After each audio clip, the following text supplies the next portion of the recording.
નમસ્કાર વિદ્યાર્થી મિત્રો અને વાલી મિત્રો અને શિક્ષક મિત્રો, ફરી એક વખત સેમેસ્ટર 2 ની અંદર ફર્સ્ટ સ્ટાન્ડર્ડની બુકની અંદર હું આપને આવકારું છું. Back to school with the semester 2. સરસ મજાના દિવાળી વેકેશન પછી આપ સેકન્ડ સેમેસ્ટર ભણવા જઈ રહ્યા છો. તો ફર્સ્ટ સ્ટાન્ડર્ડના વિદ્યાર્થીઓ, હવે આજે આપણે શીખવાના છીએ 5મા નંબરના લેસનમાં action. What is the meaning of the action? એક્શનનો અર્થ થાય કે ક્રિયા. હવે આપણે જ્યારે કોઈ ક્રિયા કરતા હોઈએ બેટા, તો એની આપણી પાસે ઇંગ્લિશની અંદર એક્શન જોવા મળે. તો આપણી પાસે અત્યારે સરસ મજાની એક એક્શન સોંગ્સ છે. બધા સ્ટુડન્ટ્સ છે ને તમારે આ એક્શન સોંગ ઘરે પણ કરવાની છે અને તમે ક્લાસરૂમમાં પણ કરી શકો છો. I would like to show you. જોજો ધ્યાનથી, અહીંયા ધ્યાન આપજો. Clap your hand, clap your hand, listen to the music and clap your hand. This is the words of our song. Clap your hand, clap your hand, listen to the music and clap your hand. Turn around, listen to the music and turn around. Stamp your feet, listen to the music and stamp your feet. Jump up high, listen to the music and jump up high. Wave your hands, listen to the music and wave your hands. Speak English, listen to the music and speak English. તો બધા વિદ્યાર્થી મિત્રો, તમારે સરસ મજાનું આ song ઘરે પણ પ્રેક્ટિસ કરવાની છે, શાળા કક્ષાએ પણ પ્રેક્ટિસ કરવાની છે. Now let's we see about the action words. તમને પિક્ચરની સાથે સાથે એક્શન વર્ડ્સ અહીંયા આપેલા છે, જેમ કે clapping, standing, sitting, going, smiling, reading, writing, thinking, jumping, listening, praying, combing. તો તમારા રોજિંદા વ્યવહારના એટલા ક્રિએટિવ વર્બ્સ તમને આપવામાં આવ્યા છે કે તમે આ વર્બ્સનો ઉપયોગ કરી અને તમે સરળતાથી વાક્ય બોલી શકો છો. જેમ કે I am listening you, I am speaking English, I am talking with you. હવે આપણે આગળ વાત કરીએ છીએ તો તમારી પાસે જે ત્રીજા નંબરની એક્ટિવિટી છે, ધેટ ઇઝ કોલ્ડ મેચિંગ. ઉપર જે તમે સેકન્ડ નંબરની એક્ટિવિટીઝમાં જે એક્શન્સ જોઈ હતી એને હવે તમારે અત્યારે મેચ કરવાની છે. તો ફર્સ્ટ એક્શન્સ જે છે એના માટે આપણી પાસે કયો શબ્દ આવશે? That is called clapping. It is about related with the drinking. તો આ રીતે તમે એના જે વર્ડ્સ આવતા હોય એને તમે આ એક્ટિવિટીઝની અંદર મેચ કરી શકો છો. Now it is about to related with the conversation practice. તો વિદ્યાર્થી મિત્રો અને શિક્ષક મિત્રો, જ્યારે વિદ્યાર્થીઓને તમે સ્ટેજ ઉપર લાવો છો ત્યારે એક વિદ્યાર્થી પ્રશ્ન પૂછશે અને બીજા વિદ્યાર્થી એ પ્રશ્નોને આઈડેન્ટિફાઈ કરીને એનો જવાબ આપશે. એક્ઝામ્પલ તરીકે, hello, what are you doing? તો બીજા વ્યક્તિ કહેશે, I am reading a book, I am playing a game, I am talking with you, I am walking, I am jumping, I am smiling, I am crying. તો આ પ્રકારની activities આપણે કરી શકીએ છીએ. Next, it is about our next lesson. It is about a command. Command આપણી લાઈફમાં બહુ બધી જગ્યાએ ઉપયોગી હોય છે. આપણે કોઈ સામેવાળો વ્યક્તિને કમાન્ડ આપતા હોઈએ છીએ અથવા તો સામેવાળો વ્યક્તિ આપણને કોઈ કમાન્ડ આપતો હોય છે તો ત્યારે આપણે એ કમાન્ડનો ઉપયોગ કરીએ છીએ. હવે એ કમાન્ડની અંદર તમારી પાસે છે કેટલાક રોજિંદા વ્યવહારના કમાન્ડ, જેમ કે પિક્ચરાઇઝેશન સાથે છે open your book, close your book, stand up, sit down, follow me, read a book. તો હું વિદ્યાર્થી મિત્રો તમને રિક્વેસ્ટ કરીશ અને શિક્ષક મિત્રો તમને પણ રિક્વેસ્ટ કરીશ કે બધા વિદ્યાર્થી મિત્રો આ સરસ મજાના કમાન્ડ પોતાના રોજિંદા વ્યવહારમાં ઉપયોગી કરતા થાય એવી આપણે એમને પ્રેક્ટિસ કરાવવાની રહેશે. જેમ કે do homework regularly, listen to your teacher, use a pencil. આ પ્રકારના કમાન્ડ્સ આપણા ફર્સ્ટ સ્ટાન્ડર્ડના વિદ્યાર્થીઓ સરળતાથી બોલી શકે તે આપણી એક responsibility છે. Now it is about to related with the second activities. What is the meaning of this second activities? Practice with the command. એક આપણી પાસે શબ્દ છે give me. તો તમારે જ્યારે કોઈ પણ વસ્તુ માંગવી છે કે મને આપો, એક્ઝામ્પલ તરીકે જો હું કહી શકું કે મને બોલ આપો તો હું એવું કહી શકીશ give me a ball. મને પેન્સિલ આપો તો મારે શું બોલવું પડશે? give me a pencil. મને બુક આપો, ગીવ મી અ બુક. મને ડસ્ટર આપો, ગીવ મી અ ડસ્ટર. મને ચોક આપો, ગીવ મી અ ચોક. તો વિદ્યાર્થી મિત્રો તમારે અહીંયા ગીવ મી પછી પ્રોપરલી આન્સર લખવાનો છે અને તમારે તમારા રોજિંદા વ્યવહારમાં બોલવાનું છે ગીવ મી એટલે મને આપો. નાઉ that same commands you are going to match. તમે આ કમાન્ડને હવે મેચ કરી શકશો. કમાન્ડ નંબર 1 જેમ કે sit down તો એની સાથે મેચ કરવાનો, સ્ટેન્ડ અપ તો એની સાથે મેચ કરવાનો, લુક એટ ધ બોર્ડ તો બોર્ડ સાથે મેચ કરવાનું. That is about related with the matching of the command. Now it is about related with the practice that મોટેથી બોલો અને રિપીટ કરીને પાછા તમે એ કમાન્ડને લખો. તો કેટલાક કમાન્ડ્સ અહીંયા તમને આપેલા છે. The first one that is called open your book, close your book, write in your book, stand up, sit down, help others, follow me, look at the board. તો આ બધા જ કમાન્ડને તમે અહીંયા નીચે સરસ સારા મજાના હેન્ડરાઇટિંગ સાથે લખી શકો છો. Now it is about an interesting chapter for you. તમારા બધા જ માટે બહુ સરસ મજાનું ચેપ્ટર છે કાર્ટૂન. તમને બધાને જ કાર્ટૂન ગમતા હોય છે બરાબર છે. તો આપણે કાર્ટૂનની વાત કરીએ તો અલગ અલગ કાર્ટૂન્સને આપણે કેવી રીતે ડેમોન્સ્ટ્રેટિવ પ્રોનાઉન તરીકે યુઝ કરી શકીએ. જેમ કે આપણું ટાઇટલ છે my favourite cartoon. My favourite cartoon is મોટું પતલું. તો તમારે કોઈ પણ કાર્ટૂનના નામ બોલવા હોય તો તમે બોલી શકશો ધીસ ઇઝ અને ધેટ ઇઝ. તો આપણે જો પહેલા વાત કરીએ તો અહીંયા છે મોટું તો હું કહી શકીશ ધીસ ઇઝ મોટું. અહીંયા છે પતલું તો હું બોલીશ ધીસ ઇઝ પતલું. અહીંયા છે ડોક્ટર ચટકા તો ધીસ ઇઝ ડોક્ટર ચટકા. તમે એમ કહી શકો કે આ ઘસીટારામ છે તો ધીસ ઇઝ ઘસીટારામ. તમે એમ કહો છો કે આ ચિંગમ સર છે તો ધીસ ઇઝ ચિંગમ સર. તમે જોન માટે બોલો છો તો ધીસ ઇઝ જોન. તો તમારું ફેવરેટ કાર્ટૂન હોય એને પણ તમે આ રીતે ડિસ્ક્રાઇબ કરી શકો છો. તમારા ઘરે પણ તમારા મધર ફાધર માટે પણ તમે એ બોલી શકો છો કે this is my father, this is my mother, this is my notebook, this is my pen, this is my workbook, this is my ECS book. એ રીતે પણ તમે સરળતાથી એક્ઝામ્પલ્સ બોલી શકો છો. નાઉ તમારા બધાનો એક પ્રોજેક્ટ હોય. તમારે અહીંયા તમારું એક ફેવરેટ કાર્ટૂન સ્ટીક કરવાનું છે અને કાર્ટૂન સ્ટીક કર્યા પછી તમારે એના રિલેટેડ તમારે વાક્ય લખવાના છે અલગ અલગ કાર્ટૂનના બેઝ ઉપર. ધીસ ઇઝ અને ધેટ ઇઝ થી બરાબર છે. જેમ કે આપણી પાસે છે અહીંયા વોટરમાર્કની અંદર this is Chhota Bheem, this is Chutki. એ રીતે આપણે કેરેક્ટર્સ મેન્શન કરી શકીએ છીએ. Now let me move towards over here our next activities that is called yes or no types questions. How do you do that yes no type questions? કેવી રીતે તમે yes no type ના questions બનાવી શકો છો? જેમ કે પહેલું આપ્યું છે how are you? I'm fine. What's your favorite cartoon? My favorite cartoon is મોટું પતલું. Is this a મોટું? આ પ્રશ્ન થયો કે શું આ મોટું છે? તો આપણે એનો જવાબ આપી શકીએ yes, this is a મોટું.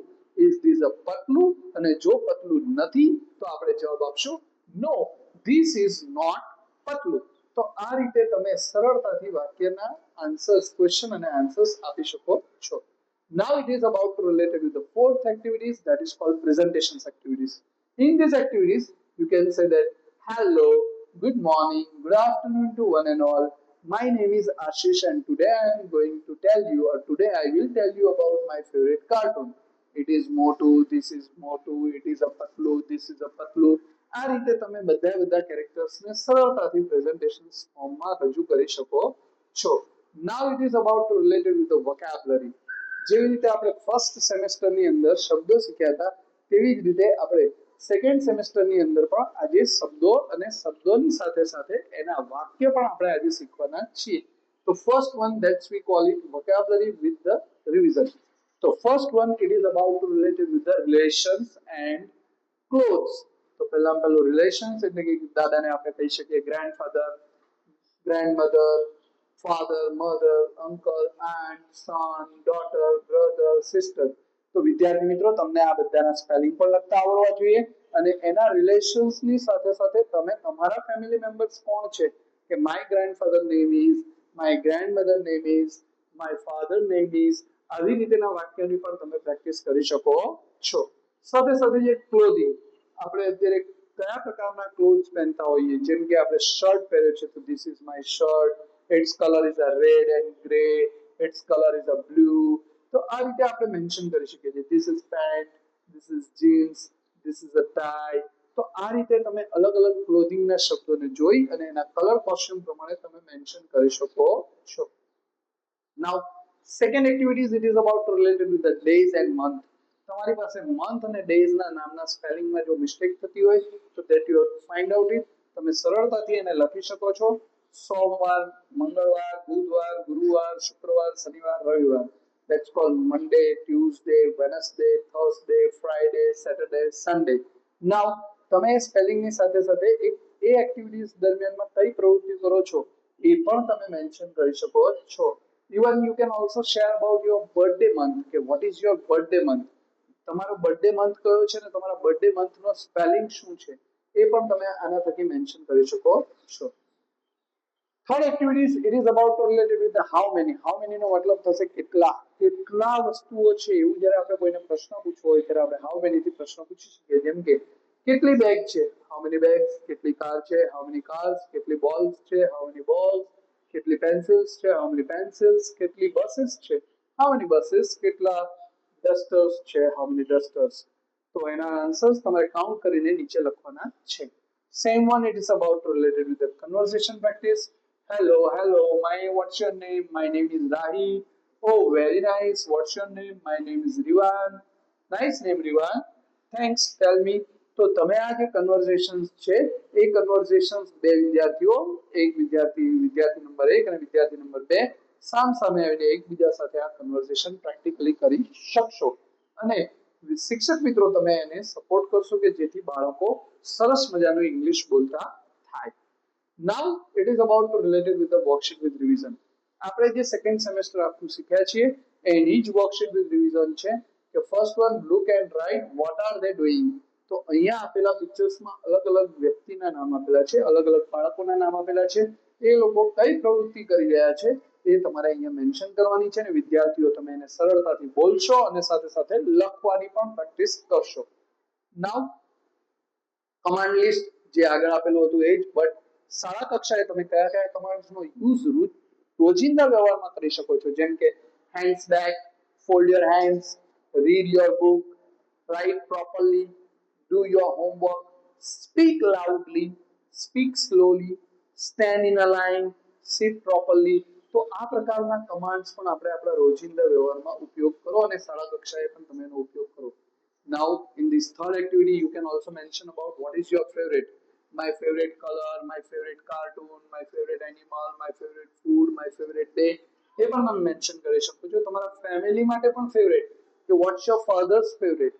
તમારા પપ્પાનું ફેવરેટ શું છે, તમારા મમ્મીના favourite fruit, vegetables, animals, days. તો જે કંઈ પણ તમે મેન્શન કરવા માંગતા હોય તમે બોલી શકો છો. વધુમાં વધુ તમે બોલવાની પ્રેક્ટિસ કરો એ આપણો ઉદ્દેશ્ય છે. Now write it properly and what is the differences. તમને આપેલા ઉપર આ બધા અલગ અલગ પિક્ચર્સમાંથી તમારે રાઇટ વર્ડ્સ કયામાં સેક્શન્સમાં સેટ થશે એ તમારે લખવાનો છે અને તમે એના બધાના નામ પણ મેન્શન કરી શકો. જેમ કે animals name, fruits name, vegetables names and colours name. Now let's see about the electronics device. Electronics gadgets એ આપણા રોજિંદા વ્યવહારની અત્યારે જરૂરિયાત છે. ઘણી વખત આપણી પાસે આ શબ્દો જ નથી હોતા. તો આ શબ્દો ઇલેક્ટ્રોનિક્સ ગેજેટ કઈ રીતે ઉપયોગી થાય છે એ પણ આપણે મેન્શન કરી શકીએ. એના કલર કોમ્બિનેશન્સ જેમ કે બધાને પહેલા તો આઈડેન્ટિફાઈ કરતા થઈએ. હેડફોન છે, સ્માર્ટ બોર્ડ છે, કમ્પ્યુટર છે, બ્લૂટૂથ છે, કેમેરા છે, પાવર બેંક છે, લેપટોપ છે. તો આ રીતે આપણે એનો ઉપયોગ કરી શકીએ છીએ. જેમ કે પ્રશ્ન છે what is it? તો કે it is a TV.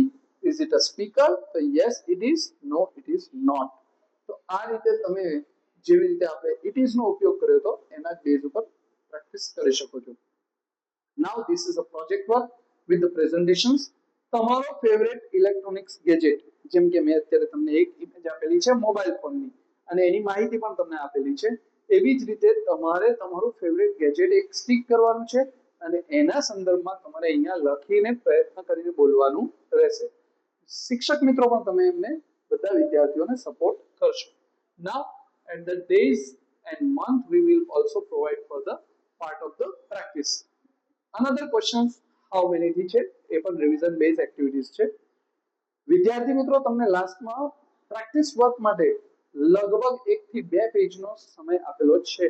1 થી 2 પેજીસ તમને સ્પેસ આપેલી છે કે જેથી તમે એની અંદર મેન્શન કરી શકો છો અને આ પ્રેક્ટિસ વર્કની અંદર તમે બધી જ વસ્તુ નોટ ડાઉન કરી શકો છો. નાઉ શિક્ષક મિત્રો તમારા માટે એક આ લાસ્ટ એક્ટિવિટીઝ છે that is called learning outcomes.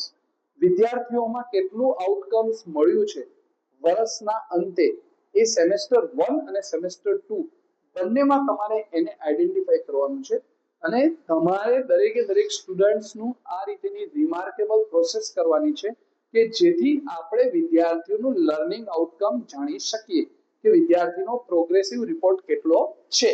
તો સૌથી પહેલા જો હું કહી શકું તો the child is able to do એટલે વિદ્યાર્થી કઈ પ્રવૃત્તિ કરી શકે છે.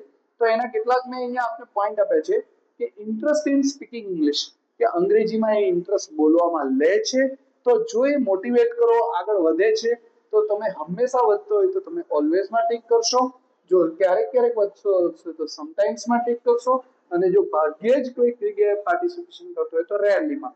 બટ આપણી રિસ્પોન્સિબિલિટી છે કે બધા વિદ્યાર્થીઓ ઓલવેઝ કેટેગરીમાં આવે.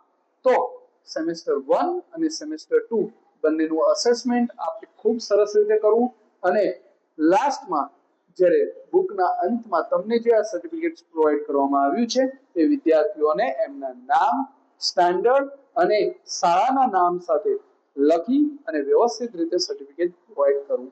Thank you so much. આ વિડીયો તમને યુઝફુલ થશે.